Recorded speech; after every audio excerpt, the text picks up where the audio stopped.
Today on the Whiskey Untitled, whiskey pairings. We're going to pair things with whiskey.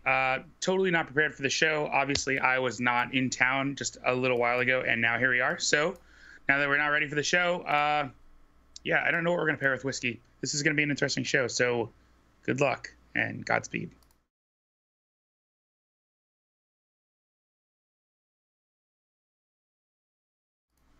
Hey, Tov, what's happening, man?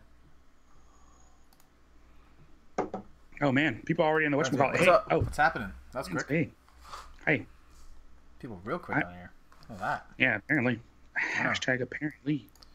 All right, man. So, yeah, you were out of town, so we kind of just tried to slap this one real quick. But first, since it's a drinking show, what is in your glass? What's spread? What's spread? In my glass? Yeah, what's in your glass? And I'm going to pour mine. This right here? I can't say because it's part of also the bottles that I picked up this week. All right, fine. I guess I'm coming first. Wow, this is really uneventful cork. Look at this one. Yeah, that's the Quinta Ruban. Oh, Quinta Ruban. Yeah, that's pretty good. Love it. Oh. So I'm going to have that in my glass tonight. Montreal, Habs. Everybody over there in the chat, let us know what you guys are drinking. Eric, I'm surprised there's not a Kentucky snowstorm every time that you're, at home. Catoctin Roundstone. Oh, Catoctin Rye. Wait, did you totally go to Catoctin to get that? Because it's a pretty cool little distillery. Very small, very cool people though. Never heard of it. Yeah, they're really nice. I didn't like the Roundstone Rye. They had some really, I think something that's 48 proof or something, some special one that was really good. All right. E.H. Taylor again. And Sounds since, good. man, you kind of are going to tell us what's in your drink, what bottles do you pick up so you can kind of do that together? Oh, yeah. So the first bottle that I got, thanks to Whiskey Wonder, a.k.a. Tashi. This is right here. This is actually rum. So it's Diplomatico Single Vintage 2002. It is a yummy, delicious rum that is incredible. It's finished in sherry cask, and it is, I mean, we had a lot on the live stream yesterday. Yeah, Instagram. well, yeah, so just kept pouring it. But that's not in your glass, right? But that's just the one. Water at the Moon sounds good. Oh, and in my glass is the only Old Forester that I liked from the picture that I posted today. Of course, right here, Old Forester 1910, which actually does taste good, as opposed to everything else. Really, man? Like, so you can love the 1920 all you want, and a lot of people do. I just don't get it. My palate's like, this is trash. But the 1910, this is. But is it that bad? Like, is it that different? The 1910 to 1920, is it that different for your palate? Wow. Yeah. I should side by side them, but yeah. Because a lot of people say that it's a lighter version of the 20.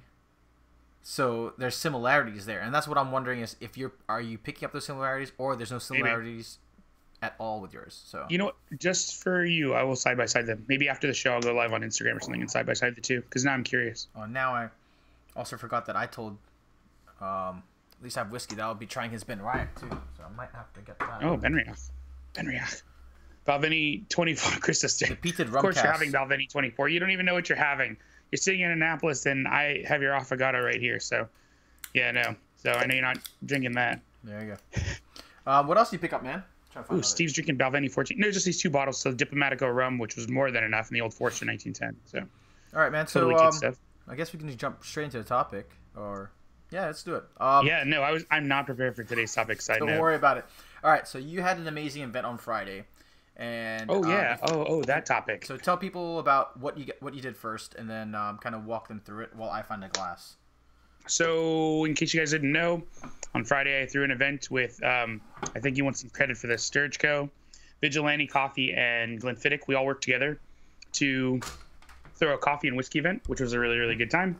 And basically we just took different coffees, single origin coffees from all around the world actually, and we paired them up. Steve was there. We paired them up with different kinds of whiskeys. So we had, if you see the pictures, I think maybe 20 different whiskeys to pick from, 25 different whiskeys, including a bunch of crazy stuff that Tracy brought from Glenfiddich, and we just mashed them up with different kinds of coffees. It was such a good time. So we got to me, it was fun because we got to educate whiskey people on the coffee process, like in terms of cupping, breaking the crust, smelling the aromatics of like the steeping coffee, and learning to actually nose the different kind of things that you actually get out of coffee. Because a lot of people have so much bad coffee, they don't realize how good coffee can be. Gotcha. It was okay. Steve, come on now. Really, Steve? Come on. Be honest. But so, what got you into a pairing of whiskey and coffee? Because two liquids, it's always different. It's always let's say, like chocolates and whiskey, or food and whiskey, a cigar and whiskey. Like, why a coffee and whiskey? What kind of came about with that? To me, it was easy because the idea actually came from Sergco. He took some of my Snow Phoenix and poured it in some Lavazza coffee up in Philadelphia. Okay. We were hanging out with Steve and Christina Kim, and like he didn't tell anybody what he did, but I was like, man, this coffee tastes really good, but there's something about it, and I can't put my finger on it. And it was because he put Snow Phoenix in it, and I was like, are you kidding me right now? So That's funny. anyways, so just doing that though, getting the sensory experience of trying a complex whiskey that had really good flavors with a coffee that actually was prepared and brewed properly, just like gave the idea. I mean, just gave way to let's do this with other types of whiskeys and other coffees and see what we get. And so we went with some medium dark roasts that ended up getting paired up with the whiskeys, and it just made for awesome combos. There's some amazing combos. So it wasn't basically you're swigging a whiskey, swigging a coffee. It's more like you putting the whiskey in the coffee and then making a something. Either. So we were really letting people mad scientists, and you could do whatever you wanted. Gotcha. So you could tablespoons of whiskey, tablespoon coffee, tablespoon whiskey, put it all in a glass, mix it together, whichever one you wanted to do.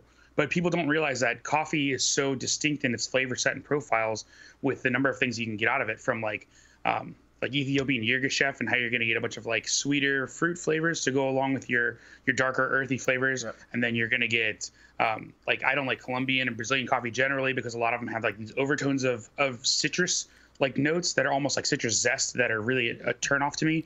But then like there's some Mexican coffees that I absolutely love, with just beautiful flavors in them, from like baker's chocolate, if you like bitter chocolate, to I don't know, like name it. I've had blueberries in coffee before. It's so good. Interesting. Yeah, no, I just for me, like I've always been like the food pairing, or maybe a smoke pairing like we did yesterday. That's interesting. But how did everyone feel? Like, Steve, let us know in your comments how you enjoyed it. But how did overall people feel about it? Was it really acceptable, or I know everybody had a good time. I think everybody had fun pairing, because I asked everybody to make sure that everybody actually did it, where they paired everything together, and it was. I mean, people said they loved it, so I'm taking their word on it. So were any of them like non-coffee drinkers too? Because that would be really interesting to see a non-coffee drinker. Some of them, just like So we even did peated coffee, good combo because it eats the peat up. Gotcha. Like, congrats that Chris is saying that. That's Sergio's wife. So like peated coffee is totally a thing that I really, really enjoyed. Yeah. Because why are we wearing the same color shirt today? That's weird. Dark coffee really does a good job. The earthy tones really do a good job of eating up the flavor of peat. So I could actually like sit and enjoy. I was drinking Wiggedale. So if that gives you any concept of like how much coffee counteracts. Yeah. So how much coffee and how much whiskey was it? Was it just like a little teaspoon of whiskey? Tablespoon of each. That's quite a bit of liquid, whiskey wise. Cool. But yeah, it was a surprise. It was really good. Yeah, like this thing, holy bejeebies, Ben Reich. The Ben Riach. The peated rum cask, man, dude, it's like peated rum cask. Like it's peated for sure. Yeah, they did a couple of single bars. Like, oh, nice Glencairn you got there. Yeah, no. Whose is this one? I don't know, some idiot. Check out Scotch Sniff. You can actually ask some Barrel Raised Ben. He'll make these for you. Yeah, peated coffee is delicious. No, that's really cool, man. So like, I went to a food pairing probably like a couple months ago, and it was really interesting how they use the whiskey in the cooking. But then, as you know, with alcohol, it burns it up anyway, so you get leftover tasting, especially when it's a peated thing. So that was kind of fun. But yeah, I never heard of a coffee one.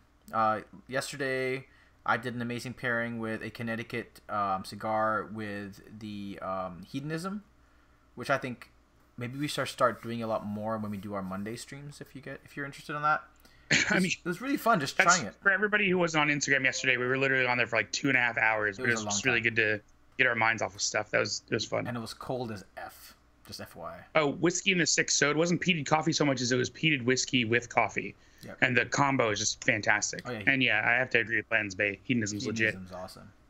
Wait, who said a Whiskey Ace said it? Yeah, I love Yirgacheffe because big blueberries. So yeah, the fruity notes you get in Ethiopian Yirgacheffe are just like so legit. Actually, I'm killing some Yemen coffee as of late. What are you talking about, dude? There's some Yemen coffee that I have and just got just gorgeous notes of freaking just dark chocolate. Yeah, coffee. Well, okay. So good first thing in the morning. Since this is your first time doing it, what do you think is going to be the next one? Do you think you're going to do another coffee one, or are you going to do another different pairing? Because I think pairings are pretty fun. Tracy wants to do another coffee one, but I am trying to think of some other ideas for things that I want to pair up with whiskey. It's always fun. And then, if you were going to do this again, what would you change? Just curious. Just the organization. The only thing I'd change is we gave Daniel from the coffee joint a really, really good chance to explain to people how to cup and how to go through a coffee cupping. But what we didn't have was individual coffees for everyone to try. What we didn't have was a chance for Tracy to explain whiskey tasting, which I really wanted at least to get a little, even though everybody in the room, minus like 3 people, are definitely whiskey people. Yeah. And I really wanted to sit down and let everybody know that like we could be mad scientists tonight, and that like anybody can do whatever they want, like in terms of mixing coffee and whiskey that night. I just thought it would be good to say How it. do you feel about that? Because like, so when I go to the tastings or when I think about pairings and stuff, I kind of want someone to guide me and not like let me go on my own, because like I want to be able, I want to learn something, right? So how do you feel about that? I mean, it was all, but this is the thing. It was all whiskey educated people. So, Okay, so you like, already had that whiskey down. It's more like trying to educate the coffee side. Yeah, there were very few people there that I was going to say anything about whiskey about, that they were going to be like, I don't know what you're talking about. But in terms of the coffee, there was so much to learn, so much that people just didn't know. So it was more of like going to different people and sitting down and talking to them about it. So That's really interesting. yeah, it was good. It was good. What's Steve mean? I would say wait on the food. What does he mean by that? It was. Oh, wait on the food. We got barbecue because we wanted to get a strong flavor food to go with the strong flavor everything else. But it was a mistake because it really filled up the room with the smell of barbecue, and that really hurt everybody's palate. But I mean, people learned things like a lot of people don't know that you're supposed to make your coffee at 205 degrees, not 212. Yeah. So I mean, if you ever have played with the Chemex or read the instructions, it'll tell you bring your coffee to a boil and then wait 30 seconds for the water to cool down to about 205 degrees before you start actually doing your pour over. Yeah. So a lot of people didn't know the right temperature for coffee. A lot of people didn't know the different methods for making coffee, how to do the actual coffee cupping so that you can get the most flavor and taste, aromas, and everything else from the coffee. There was just so much to pick up there. And counterculture, yeah, no, they make it. I've bought definitely a couple of bags of counterculture. Yeah, it's really interesting. Like I said before, like I would never guess coffee, but that's pretty cool. Trying something different, trying something new. Any other things that you want to do? Like I've heard that a lot of people do affogato and bourbon. I've never had that, so I wouldn't know. Affogato is just espresso with gelato. And I'm not a big coffee person. I don't drink coffee, so I'm a tea guy. I don't know why. That's the thing, is a lot of people just didn't know that coffee could taste. I mean, it tastes just as good as tea if you're making it correct. No, I agree. It just for me, I think it's a bit too bitter. But then you add all the vanillas and all the flavors. It's just like, I'm done. So. Oh my gosh, Eric gets me every time. Oh. So ridiculous. Oh, coffee making a barbecue rub? I would have never thought those two things together. I know they make like bath rubs and stuff like bath salts and stuff out of coffee grounds and stuff. I would do bourbon and barbecue if you really wanted to pair it with food, just because barbecue is so powerful. And bourbon's so sweet. So it'd be more like high proof bourbons too. Yeah, it would have to be high proof. Or you can even do a rye too. Get that cut in there. Oh, a little bit of spice. Yeah. Well, that's really cool, man. I'm glad you guys had a lot of fun. It seemed like a pretty cool fun event. Tracy brought some crazy bottles. That was nuts. Yeah, that's 25 rare oak. So that's a travel retail bottle. Yep. And I know Steve will literally chime in and say apricots right now, but it's apricots and a lot of oak. But not offensive oak. It's oak that you can get into. So you mean more like Scottish oak than compared to like the bourbon oak that you get, like the wood? No, it's definitely American. American. It's definitely American oak, but it's just a little softer than what you normally expect from something that's more abrasive. That's interesting. But yeah, so was it mostly Glenfiddich stuff that you guys meshed it with, or did you guys use other brands as well, or? Yeah, no, I mean we brought all kinds of brands. Tracy brought a bunch of stuff, but we did bring everything under the sun. Brought a ton of stuff. Like Steve just said, like the George C. Stagg was pretty good. Yeah. Did you guys? Did anyone else like blend other things or like anything that was fun? I do have another new bottle. I forgot I have a Benriach 21-year Burgundy cask that is in my room. I totally forgot. Yeah, even Chris is saying Stagg. So it seems like Stagg was the winner of that night with the bottles, eh? Yeah, it was just really, really strong. So in terms of its flavor, being able to match the coffee, it did a really good job. But the Glenmorangie Astar was so sweet. With its French vanilla notes that people loved it in the coffee. It was like French vanilla coffee. So it's basically a sweetener for the coffee, yeah. Yeah. Huh. I forgot. I also bought Whiskey is My Yoga. I bought 2 of her bottles. Oh, so awesome. That'd be fun. Yeah, no, she was doing a blending, so that was really, really, really cool. But I'm glad you guys did that. Hopefully you get to do another one again, and hopefully I'll be able to join in, because that seemed like an amazing fun. And plus, I'm a big fan of coffee, so anything that, maybe I'm doing my coffee wrong. Maybe I'm boiling it at too high of a temperature. Yeah, I'm telling you, most people have no idea how to make their coffee in a way that actually will extract all the flavors that they want. Yeah, brothership with Alova. I remember you talking about that. Alova was really good by itself, though. That was just a banging coffee. Have you been to other other like pairings before and stuff like that, or is it this was like I know you've done this one, so is Macallan. I remember a long time ago did Lindt chocolate with Macallan's, and I was shocked by how much like orange Lindt chocolate went with Macallan. Like it was mind blowing. Was that good? Yeah, it was one of those things where like if somebody told you, you'd be like, all right, I'll give it a shot. But if somebody actually sat down and was like, no, you need to try this, and then you tried it, you were like, wow. Was it just like the regular chocolate, or was it like the orange, like you said, orange, right? It was the orange Lindt with Macallan 15 Fine Oak, and the 15 Fine Oak is over oaked for a lot of people, but it was, I mean, dead nuts on. It's so good. Damn, that's interesting. Oh, I said dead nuts earlier. I gotta stop doing that. All right, so I'm gonna open up. So there's actually a local. Oh, are you gonna do a pairing now? No, I'm not gonna do a pairing now. Oh, I should though. So excited. We should do a pairing that everybody can do with. So there is actually chocolates here. So there's a place called Moonstruck here in Portland, Oregon. They actually do once a year. They actually do chocolate with what's it called? With alcohol inside. So this one's Deschutes Brewery. So it actually has the Deschutes logo on it. Oh, Deschutes beer? Yep, it's got put beer in there. Clear Creek apple brandy is in this one. Dude, it is Clear Creek that I follow. They do have an espresso vodka that's on point, and I'm not a vodka person. Oh, there you go. But Although I met somebody today that when they drink a lot of vodka, they get really, really mean. Mean? That's weird. Yeah, like. But like I will go grab a piece of chocolate right now. If you hold the audience for a couple of seconds. Hold the audience doing what? I didn't have anything else to talk about because we already talked about pairings. No, you don't. No. Keep talking. All right. Yeah, no. I'm gonna keep drinking this affogato, and you guys are gonna have to watch. I can't do that to you. So there we go. In terms of pairing other things, I mean, I'm trying to think of other pairings I've gone to, but a lot of times I'll go. Like I've been to whiskey events where they just have regular food that they bring out, and they'll pair them together.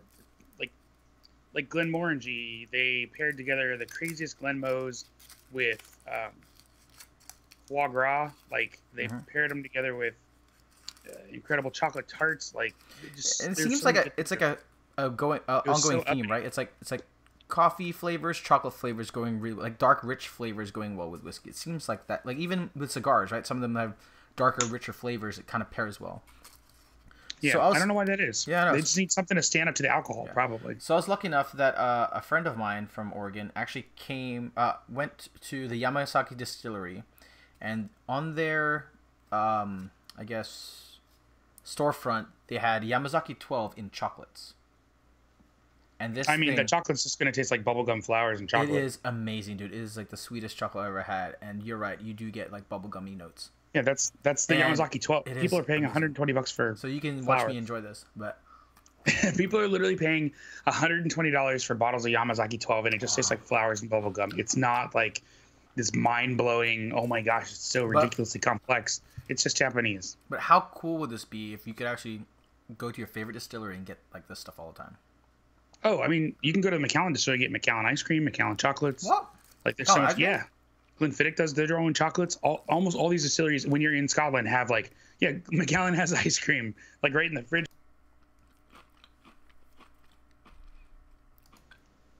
That's surprising, man. They have ice cream though. I'm sure they still have it. Is it like we'll find out soon. Oh yeah, so excited. Oh, and for our viewers and for yourself, Whiskey and Donuts is doing a tasting in Edinburgh. I know. I want to get tickets for it. It's so far south of where we're going to be, though. We're going to be we're going to be in the Highlands/Inverness. It's literally 4.5 hours of drive down to Edinburgh. Tag that driving. Oh, that's legit. Yeah, barbecue and bourbon month. That's so good. Dude, Eric, that's awesome, man. It's time to go to Canada. Canada? He's not in Canada. He's in South. Eric's not in Canada? No, he's in San Fran or North, not near Napa. Oh, NorCal? Yeah. Okay. I agree. Not into Japanese whiskey. I mean, some of them are tame. It's just the Yama 12 specifically that people jock, and like the 18 is not everything people say. But you have stuff like what was the stuff in the distillery that I had? I want to say Chichibu. Yeah. It was like direct from the distillery. They had a broken down like their sherry and sweet, and like they have like 8 different bottles that they've broken down all their flavor profiles, and those were amazing. Yeah. So San Jose. Sorry. He's near the Sharks. Okay. So. With whiskey, I won't say too tame, but it depends on what you like. So if you're a heavy bourbon drinker or high proof drinker, I can see it being too tame in that sense. But if you're a Scotch drinker, then it'd be more aligned, I would think, in my opinion. Yeah, I mean, it's like anything else. You just have to know your palate and know what it is that you get into quickly. because for somebody who wants a punch in the face from like super powerful bourbon, you're not going to get it from whiskey that's Japanese. But if you're looking for subtlety and if you're looking for ridiculous complexity, get into like the Hibiki 21, Hibiki 17. Like the complexities go on for days.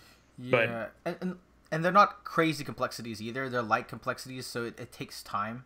I know a lot of people are like, oh, the 21 is. I'm like, do you take time? Is it first time? Who has said that? Oh, dude, I've heard people who are like, oh no, I like the 12 better. No, okay. Get the flip. Maybe if you want like upfront fruits and stuff, but if you want strawberries, like subtle strawberries, if you want a touch of smoke, if you want don't shoot the messenger, just man. Incredible oak notes, if you want, Asian pear, whatever you want.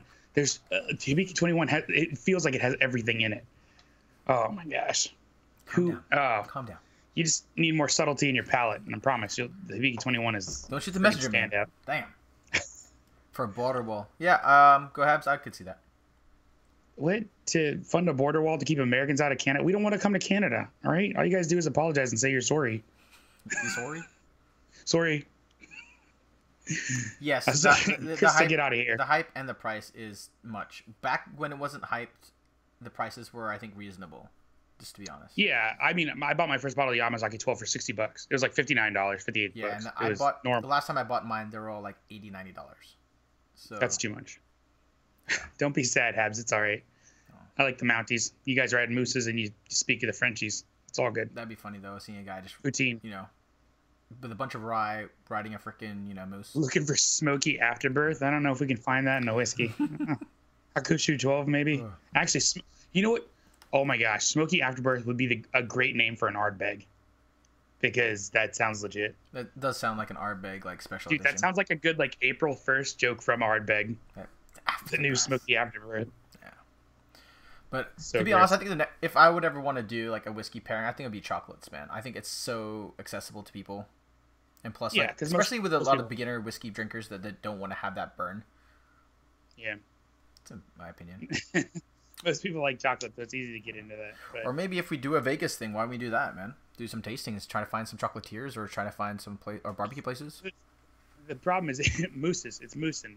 That's the plural of moose. Moosin. If I was gonna, so if we're going all the way to Vegas, we're not gonna want to pair with chocolate. It doesn't make any sense. And yes, there's gonna be like bespoke chocolatiers that are gonna be there. But if we're gonna go that way, we might as well. Wait, do I owe you a Hakushu?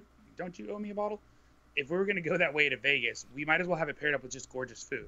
Like go somewhere like the Bellagio, where the food is absolutely all over the place. Yeah, sure. I'll call my friend the Bellagio. Have you not had the Bellagio buffet? I have. It's pretty good. It's so freaking good. But to be honest, I like the M buffet better because it's got free like beer. You should do a donut pairing. We can make fun of John. Ooh. I don't know. Would he get mad if we step on his territory? No. Dark chocolate and whiskey is a cool pair. Yeah, dark chocolate's easy. Easy peasy. It's weird, man. Your sound's going a bit lower. Was I supposed to get something for Steve? I don't remember that. Steve, was I supposed to get you a bottle of Hakushu? I can't even. It's hard to find. Dun. I mean, I still see it on the shelf for $99, but it's hard to find. Oh, and since we have a bit of time, all right. So, guys, sadly, due to technical difficulties, we will not be having a show. I'm trying to look at calendar. Next week or the week after. So we will not have a show on the 12th or the 19th. But we will be back on the 26th. If you guys are a Patreon supporter down there, we're actually going to be changing our Patreon next month. We're going to change it to, instead of a per creation, we're going to change it to a monthly thing to make it easier for everybody else, so you guys don't feel obligated to pay that much. So you can just say, hey, $1 a month, $5, $10, so on and so forth, which will help us out. Vegas and Scotland, Charles. It's like you don't have a kid. I know, right? It's like I don't have one at all. So I've been talking to Jason. We're gonna see maybe about getting Jason to go too. I don't know if he can get the time. Which one, Scotland or Vegas? Eric, if you're really worried about Meeson, the 12th I can't do either. I'm pretty sure for Tuesday, but the 19th I might just go live on Instagram for a while and just hang out without Charles. But yeah, so that's gonna be fun. But yeah, 2 weeks bottle kills. Yep, sorry man. Sorry, Baguze. 2 weeks of bottle kills. Ooh, if I go live on the 19th, wait, would I kill a bottle? I can't kill a bottle. Do I have to? Yeah, you could. No, I have 2 bottles that are pretty close. Actually, I can think of a really good one that's pretty close to the low. There you go. But yeah, I apologize, guys, but things happen. But we will have a show on the 26th, and then try and change up the format maybe a little bit. Haven't really talked to Wally about it, but I might try something different. But Oh, really? yeah, and if you guys have any suggestions of what you guys want to see, or you guys just like us chilling and chatting, because like on Monday it seems like everyone just liked us just bumming and hanging out. I know everybody liked us making fun of that McAllen commercial, but it's not every day that a really horrible marketing company gets a chance to make a really horrible commercial. Yeah, or we can start critiquing people's photos. That'd be pretty funny. Just look at people's Instagram feeds.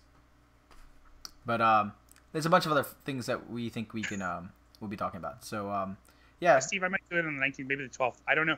I can't remember what it is that I have on one of those days. The 12th, you have something. You have something on the 12th for sure, because I know that's what both of us are out. Yeah, but what was it though? Because I just looked at my calendar and I can't remember. It was important though. 1 hour shows. Great. Sadly, Habs, like it's hard on us. Like we're at 25 minutes. We're basically stretching this topic as much as we can. But so. Here's the thing: we aren't always stretching. We weren't prepared for today, to be honest. And so, like, the times that we do have tons of time, I still don't want to do hour shows. Yeah. And the reason is because 30 minutes is about all my own ADD attention span can handle. Yeah. So, an hour show, I don't even sit down and watch hour shows of other people. I'm just surprised that we did a freaking 2.5 hour show yesterday. Like, yeah, but it was literally just smoking a cigar and me just sitting outside. And I really needed that. That's still a show? Still That's a a show. whole different thing. But yeah, no, let us know more in the comments. Give this video a thumb up. If you haven't subscribed, please subscribe. Why haven't you already? Like, it makes no sense. Like, come on, you watch us, subscribe. If you don't like it, then thumbs down it. We don't care.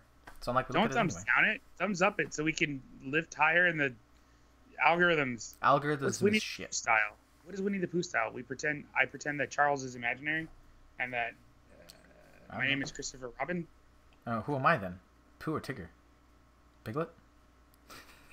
My Tigger. But yeah, let us know. We're trying to figure out things. We want to make sure that we give, or even like me, give you guys more of a benefit for actually spending money on us, which is very, very interesting, and thank you. So yeah, They just spend money to see you half naked, because everybody knows that you're not wearing pants during the show.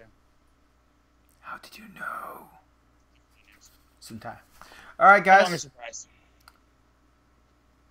Wally Wines and Charles Poos. I don't think that's Winnie the Pooh. That's not the same thing. I do poo And though. if we're gonna do that, I'm gonna be Wino the Pooh. I'm literally just gonna. Yes, we're only wearing shirts. That's the best part of the show. Whiskey paired with mushroom tips, Eric. That's not appropriate. You said tips. He just said mushrooms, man. I don't know why you want to go there. That looks like a mushroom tip to me. Habs on second thought. 30 minutes is fine. Yeah, 30 minutes is fine. Yeah. Think about it. Yeah. So like we have when you think about it, it's like 5-10 minutes talking about the intro, then the rest of it's talking about the topic, and then 5-10 minutes at the end. So. Yeah, just literally think about my attention span. Even mine. Squirrel. It's the power of ADD. Nipple game should be lit. No, there's no nipple game. It's just no pants game. It's the best game of all time. All right, man. On that note, what do we say here, Wally? Oh, actually, no. Wait. Let's take a bottle pick. Bottle I'm not pick. very good at this. First time? First time.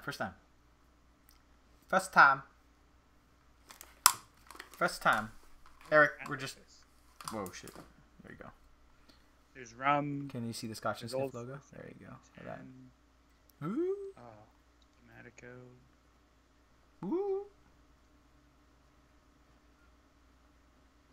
I have no clue what Wally's saying right now, but I'm just holding this pose for a very long time. I wasn't saying anything. It's not like you don't have headphones in. Tastes like cherries. Tastes like cherries. But yeah, Habs, thank you so much. Blame Wally for this impromptu stream. Oh, we should totally have like an entire show where we just talk about the difference between cherries and sherry. If I had $1 for every time somebody came up to me and was like, "Hey, I heard you like cherried whiskeys," I'm like, "Damn!" I like cherries and I like whiskeys. I don't like maraschino cherries in my whiskey. Tastes like cherry. Sometimes whiskey does taste like cherry, like E.H. Taylor barrel proof. No, small batch.